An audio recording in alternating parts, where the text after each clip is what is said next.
น้อมไว้คุณพระศรีรัตนตรัยขอถวายความเคารพพระเดชพระคุณ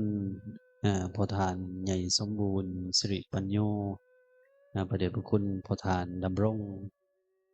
ตลอดฮอดครูบาอาจารย์พระเทรานุเทระทุกงานทุกองค์นำถือหักแพงลูกหลานจวนเนนเจ้าภาพเจ้าศรัทธาตนญาติโยมก่อนที่จะหับพรกับฟังการกล่าวสัมโมทนียคาถาจักน้อยเพื่อให้เกิดเป็นบุญเป็นกุศลอย่างที่เฮาได้ฮู้กันในมื้อนี้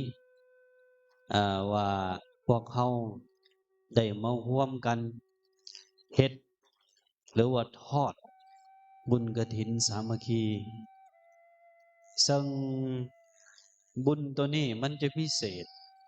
จากบุญอันอื่นมันพิเศษแนวใด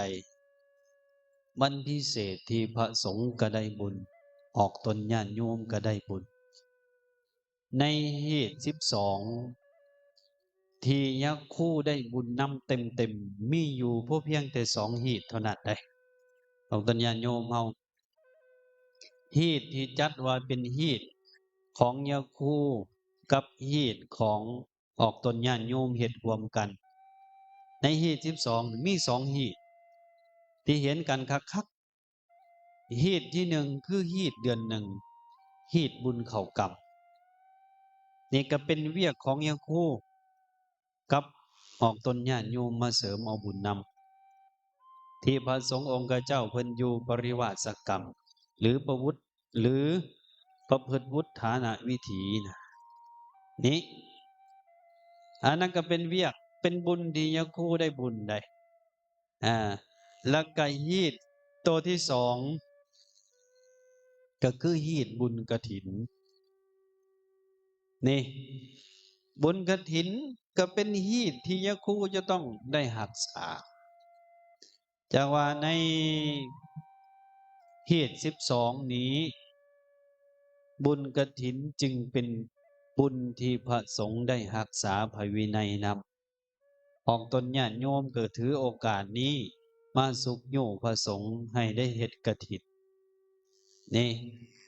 ในทางพุทธศาสนานี่ออกตนญาติโยมผู้ใดก็ตามคนใดก็ตามหากมีส่วนในการรักษาพระวินัยสอยคู่คนนั้นจะได้บุญหลายหลาย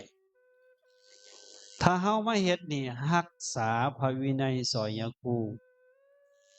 เห็นบ่เพิ่นอัปโลกนี่อัปโลกกฐินยังบ่แล้วได้ยะคู่น่ะยังต้องได้ไปสู่สุนาตุเมพันเตสังโฆกฐินาตุสังอิสังไปหลายนี่แต่ว่ามันมีอยู่2หีตเด้อหีตที่เป็นเวียกของยกคู่โดยเฉพาะบ่มีแม่ออกบ่มีพอออกเพิ่นก็ต้องได้เฮ็ดในหีต12น่ะหีตที่1ก็คือหีตบุญเข้ากรรม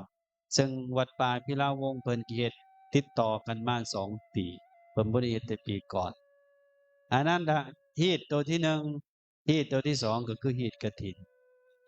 นี่อาตมาจึงว่าการรักษาพระวินัยคนใดก็ตามที่ได้มีส่วนในการรักษาพระวินัยก็ชื่อว่าเฮาได้บุญพระศาสนาของเฮาเนี่ยตนญาติโยมสิ่งที่มันจะยังคงเหลือไว้ให้เห็นห่องห้อยที่จะหลุดไปเสื่อมไปในที่สุดยังพระวินัยเพิ่นเปรียบคือกันกับต้นไม้ใบตายงาตายต้นตายแต่หากยังอยู่ก็มีโอกาสที่จะคืนมาได้หากได้มองนี้ก็คือพระวินัยพวกพ่อพวกแม่เฮาจังว่าเฮามาเฮ็ดบุญในมื้อนี้นอกจากตัวเฮาเองได้บุญแล้วก็เป็นการส่งเสริมพระวินัยให้พระสงฆ์องค์เจ้าได้เฮ็ดการกฐินชื่อว่ารักษา5เหงารักษา5แก้วของพระศาสนาจึงเป็นบุญใหญ่เด้อพวกพ่อพวกแม่เฮาเพ ราะฉะนั้นให้พวกเราได้พากันเบิกบานแจ่มใสในจิตในใจที่ได้เห็นในมื้อนี้จังว่าในท้ายที่สุดนี้อาตมาภาพกล่าวสิ่งละอันพันละน้อยก็สมควรแก่เวลา